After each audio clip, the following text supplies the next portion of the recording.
Donc là, je vous explique un petit peu le travail du jour. On doit terrasser pour couler un CAF en place.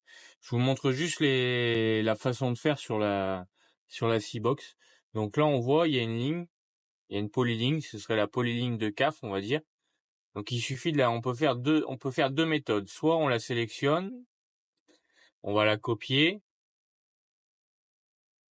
En la copiant, on va la décaler de 60 centimètres en épaisseur pour avoir le fond de terrassement du CAF. Donc on va lui mettre moins 60. OK.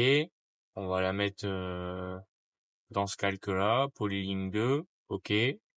Donc là, il y a recréé une ligne sous cette ligne-là à 60 centimètres. Du coup, après, il nous restera que aller dans les calques. On va éteindre celui-là.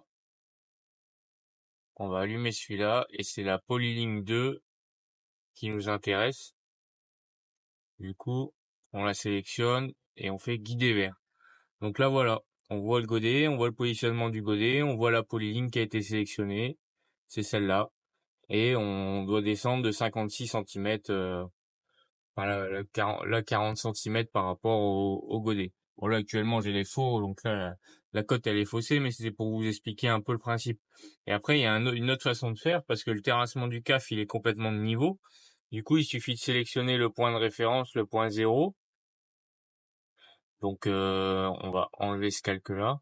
Donc là, voilà, tous les calques sont éteints. Donc, on va dire que le chef de chantier me fait un point fixe au sol avec sa canne et me dit bah voilà, ça c'est le point 0 et on descend 60 centimètres par exemple.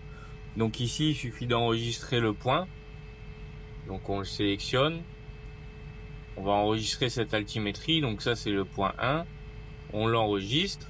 Une fois enregistré, grâce à ce point, on va pouvoir établir une surface. Et cette surface, on va la descendre de 60 centimètres. Donc c'est-à-dire que je vais être guidé sur une surface imaginaire de je sais pas combien de mètres carrés. Mais en fait, tout mon écran, ça va être imaginaire et ça va être tout à moins 60. Et après, de toute façon, dans tous les cas, la raboteuse, elle est passée. Donc j'ai déjà le dessin de la tranchée. Donc en termes de direction, j'ai pas vraiment besoin d'être guidé en direction. J'ai juste besoin d'une bonne profondeur, d'une cote, d'une altimétrie. Donc voilà, on a les deux méthodes. Soit on l'utilise comme ça, on lui fait une surface imaginaire à la cote. Ou alors, quand on a le projet final du chantier, comme ici, on l'allume et là on voit, je vais vous mettre la vue de plan, plein écran, plan, ok. Donc là voilà, là on a une vue complète du chantier. Donc là mon godet il est positionné ici sur le chantier. Donc là on voit un peu les voies de chemin de fer qui ont été posées, les bâtiments, voilà. Là c'est le plan VRD pour les parkings quoi. Donc quand on a le plan final ça va bien, il n'y a plus qu'à sélectionner la polyligne, on aura la direction. Et quand on n'a pas le plan final on peut s'en sortir juste en prenant un point et en lui demandant une surface imaginaire. Et après, on est parti, il n'y a plus qu'à terrasser, quoi.